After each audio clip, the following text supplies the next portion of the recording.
안녕하세요. 독일 로아맘입니다. 오늘은 독일 집주인이 한국인을 세입자로 들이기 꺼려하는 이유 3가지에 대해서 말씀드리려고 해요.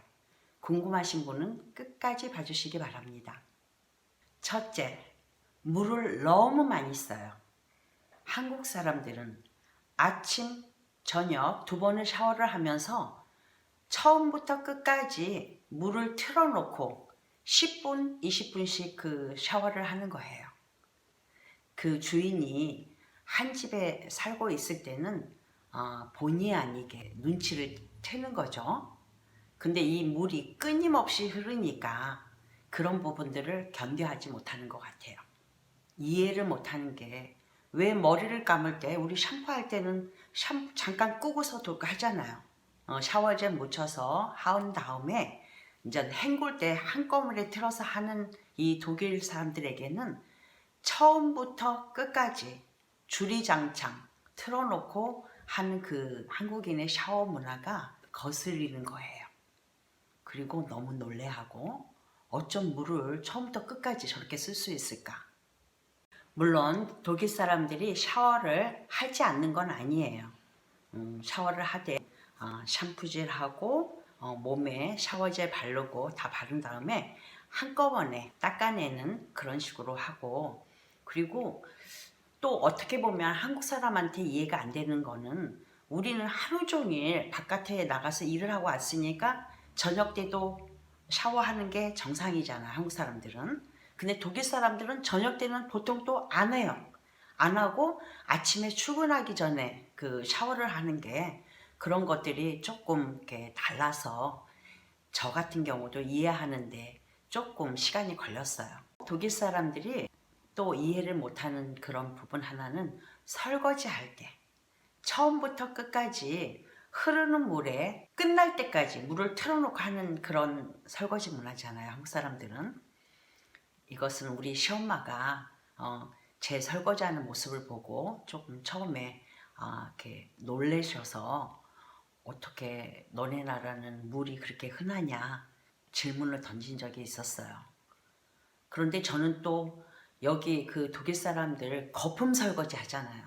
물 조그맣게 그 설거지 거기에 받아놓고 거품 풀어놓고 거기다 그릇 잔뜩 넣은 다음에 그냥 닦아서 헹구지 않고 그냥 꺼내서 행주질하는 그런 문화.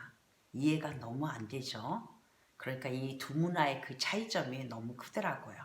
저도 한국에 계속 살았었다면 그렇게 그 몸에 배인 그 습관 같은 거를 아마 이상히 하지 않았을 거예요. 그런데 이제 한 30년쯤 살다 보니까 독일 문화에 조금 이렇게 적응이 되면서 그 절약하는 그런 문화가 몸에 배인 거예요. 습관이라는 게 굉장히 무서운 것 같아요. 한국에서 가족이 와서 같이 음식을 해 먹을 때 일테면 상추를 그 닦는데 상추 잎이 50장이면 그 50장 실은 그거 더럽지 않거든요. 정원에서 뜯어온 거니까 벌레가 있었던 것도 아니고 흙만 묻을 뿐인데 50장 닦는데 한 20분이 걸리는데 그 20분 동안 그 물이 이렇게 계속 흐르는 것들이 조금 볼 때 적응이 안 되는 거예요. 그런데 그게 집주인일 경우라면 그게 거슬리는 일이 되겠죠. 이 영상을 준비한 이유 중 하나는 여러분도 너무너무 잘 아시다시피 지금 아프리카에서는 식수조차도 없어서 아이들과 아프리카인들이 공경에 처해 있잖아요. 그런 부분들을 저희가 염두에 둬서 절수하는 그런 일상이 되었으면 좋겠다는 의미에서 이 영상 준비해 봤어요. 두 번째는 밥을 잘 해먹는 거, 그거에 대해서는 누구나 그 의의를 제기할 사람은 없을 거예요. 저도 한국 음식만 고집해서 충분히 이해해요. 마늘을 너무 많이 쓰는 거예요. 마늘 먹는다고 누가 뭐라 할 사람 없어요.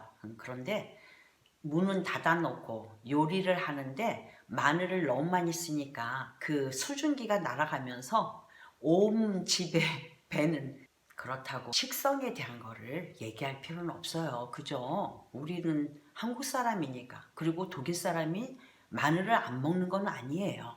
근데 정도껏 그리고 너무 많이 그 수증기를 내서 그 대기 중에 그 냄새가 배어 있는 거, 그런 부분을 독일 그 집주인이 꺼려하는 이유 두 번째예요.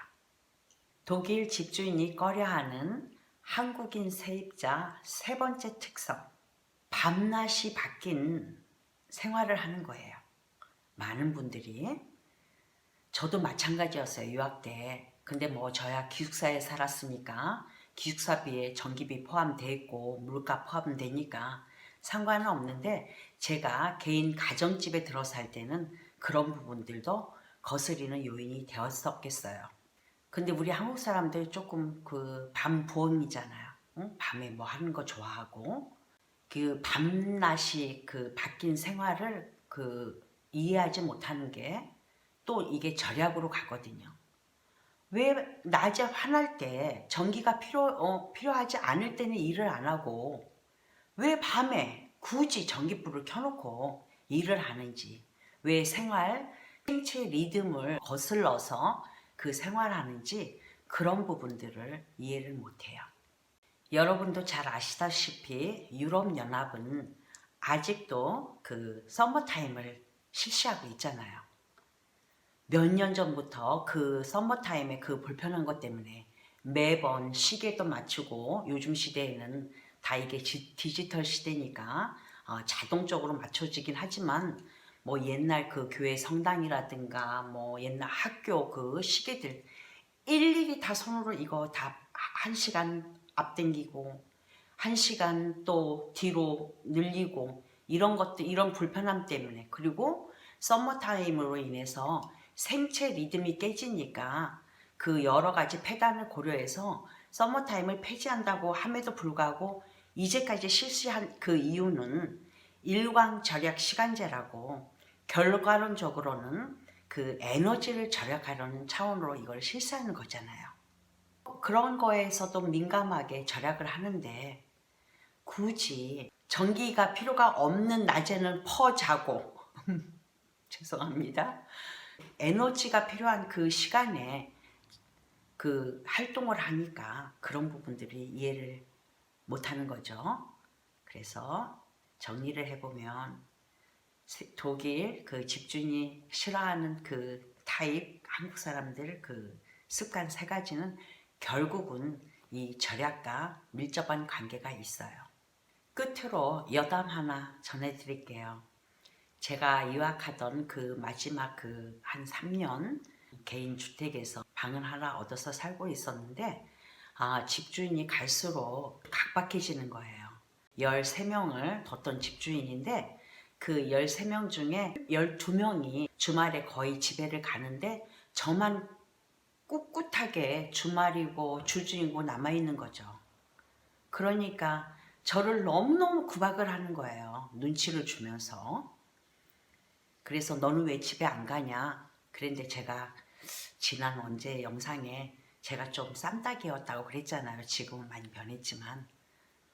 나 그러면 저기 집에 갔다 오려면 15,000km 비행기 타고 갔다 와야 되는데 내가 지금 어디를 가오리까? 저는 예외로 하고 말씀 안 하셨으면 좋겠다 그랬는데, 한 몇 주를 그렇게 눈치를 줬었어요. 그러니까 그 주말이 항상 이렇게 불안하고 밥 해 먹기도 좀 이렇게 눈치 보이고 그랬는데, 제 입장 정리를 한 다음에 나는 주말이고 주중이고 여기 있어야 되는 사람이니까 꿋꿋하게 있자. 그래서 제가 결국 관철시켜서 주인과 타협을 한 그런 옛날 얘기도 있네요. 그러니까 여러분, 오늘 영상은 혹시 독일에 나와 계실 때, 그리고 단기간이든 장기간으로 살게 되실 때 참고하시고, 될 수 있으면 주인과 한 집에서 살지 않는 게 상책이에요. 그리고 한 집에서 살게 된다면 요 제 영상 오늘 잠깐 참고해서 즐거운 독일 생활 하시기를 바라겠어요. 감사합니다.